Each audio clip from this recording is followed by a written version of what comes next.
अवंतिका की नई नई शादी होती है। शादी के बाद जब अवंतिका अपने ससुराल जाती है तो सास बोलती है कि अवंतिका बहू, आज तुम्हारी पहली रसोई है। अपनी पहली रसोई में तुम अपने ससुराल वालों को क्या बनाकर खिलाओगी? तो अवंतिका कहती है कि सासू माँ, आलू के परांठे और साथ में खीर बना देती हूँ।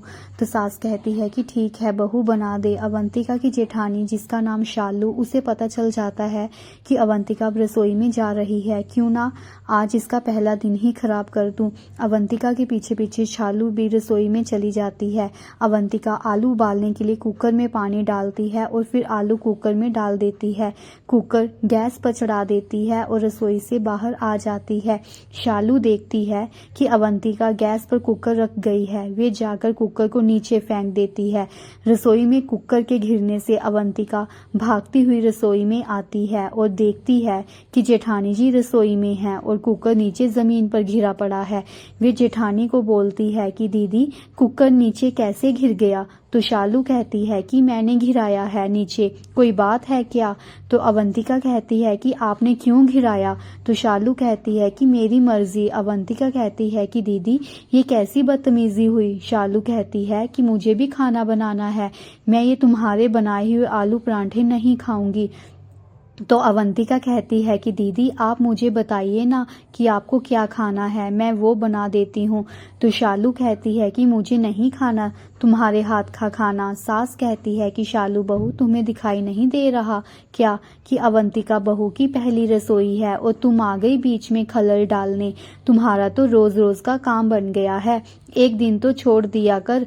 माँ जी, आप प्लीज अब आप मत शुरू हो जाना अपनी राम कथा लेकर। इतने में शालू का पति ऋषभ आ जाता है और बोलता है कि शालू, ये सब क्या हो रहा है? शालू कहती है कि देखो ना, मुझे अपने लिए नाश्ता बनाना है और ये अवंतिका मुझे नाश्ता नहीं बनाने दे रही।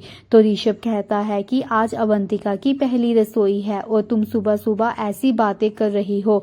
कम से कम आज का दिन तो सुख शांति से निकलने दो। रोज रोज के तुम्हारे इस लड़ाई झगड़े से मैं परेशान आ गया हूँ। शालू कहती है कि तुम मेरा साथ देने की बजाय इस अवंतिका का साथ दे रहे हो जो कल की आई है। फिर शालू का पति शालू को हाथ से पकड़कर रसोई से बाहर निकालता है। सास अवंतिका को बोलती है कि अवंतिका बहू, तुम अपनी पहली रसोई की तैयारी करो, इसका तो ये रोज का काम है। अवंतिका अपनी पहली रसोई की तैयारी करने में लग जाती है और सबके लिए आलू परांठे और खीर बनाती है। खाना बनाकर अवंतिका सारा सामान टेबल पर रख देती है और घर वालों को बोलती है कि नाश्ता बन गया है, सब लोग आ जाइए। टेबल पर सास ससुर दोनों आ जाते हैं और बैठ जाते हैं। अवंतिका का पति और जेठ भी आ जाते हैं, पर शालू अपने कमरे से बाहर नहीं आती। शालू का पति देखता है कि सब लोग आ गए पर शालू नहीं आई। उसे अवंतिका के सामने शर्म आ रही थी कि वे हमारे बारे में क्या सोचेगी कि कैसी पत्नी है ये जो अपने पति की भी बात नहीं मानती।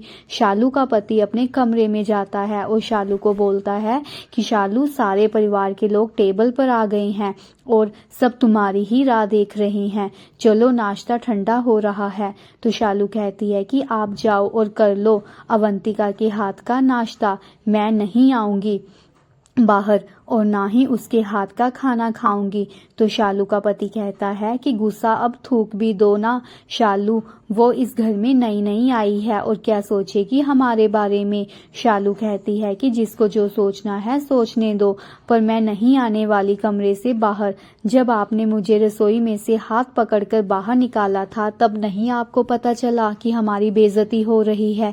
अब आपको बड़ी फिक्र हो रही है हमारी बेइज्जती की। तो शालू का पति कहता है कि तुम्हें सब बोल रहे थे कि आज अवंतिका की पहली रसोई है, आज मत करो कुछ ऐसा कि घर का माहौल खराब हो। तुम किसी की बात ही नहीं सुन रही थी, इसलिए मजबूरन में मुझे तुम्हें रसोई में से बाहर निकालना पड़ा। अब छोड़ो ना इन बातों को और गुस्सा छोड़ो, चलो बाहर, सब तुम्हारा इंतजार कर रहे हैं बाहर। अवंतिका अपनी सास को बोलती है कि माँ जी, मैं जाऊं अंदर दीदी को बुला लाती हूँ। तो सास बोलती है कि तुम रहने दो अवंतिका, वो तुम्हारे कहने पर नहीं आएगी।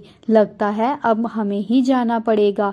सास शालू के कमरे में जाती है और बोलती है कि शालू बहू, ये क्या लगाया हुआ है सुबह सुबह?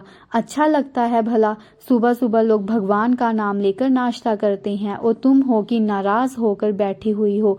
शालू कुछ नहीं बोलती। फिर सास अपने बेटे को इशारा करती है कि तुम इधर आ जाओ। फिर सास शालू के पास बैठती है और उसे मनाने की कोशिश करती है और बोलती है कि शालू बहू, आज तक तुम जो इस घर में करती आई हो वो हम सबको अच्छे से पता है।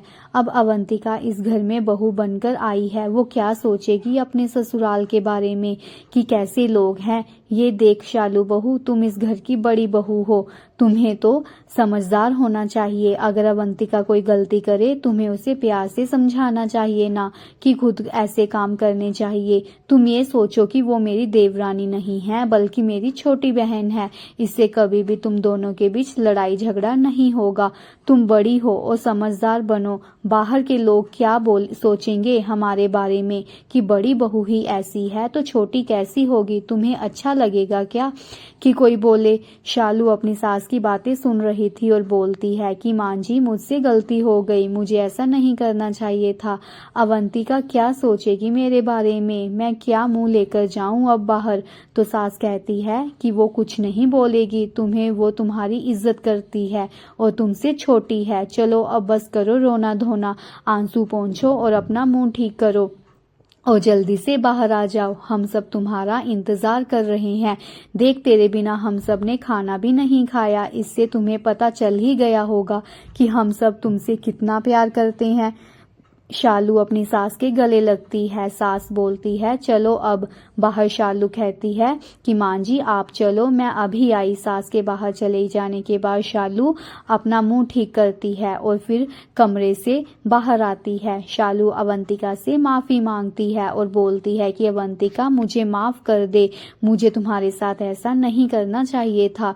अपनी बड़ी बहन समझ के मुझे माफ कर दे। और अवंतिका के सामने दोनों हाथ जोड़ है। अवंतिका कहती है कि नहीं दीदी, ऐसे मत करिए, आप मुझसे बड़ी हैं, आपको ऐसा करना शोभा नहीं देता। मत मांगिए आप मुझसे माफी, मेरे दिल में कोई भी बात नहीं है ऐसी। फिर दोनों एक दूसरे के गले लगती हैं और अवंतिका का पति मनोज कहता है कि चलो अभी बस करो अपना मेल मिलाप, बहुत भूख लगी है।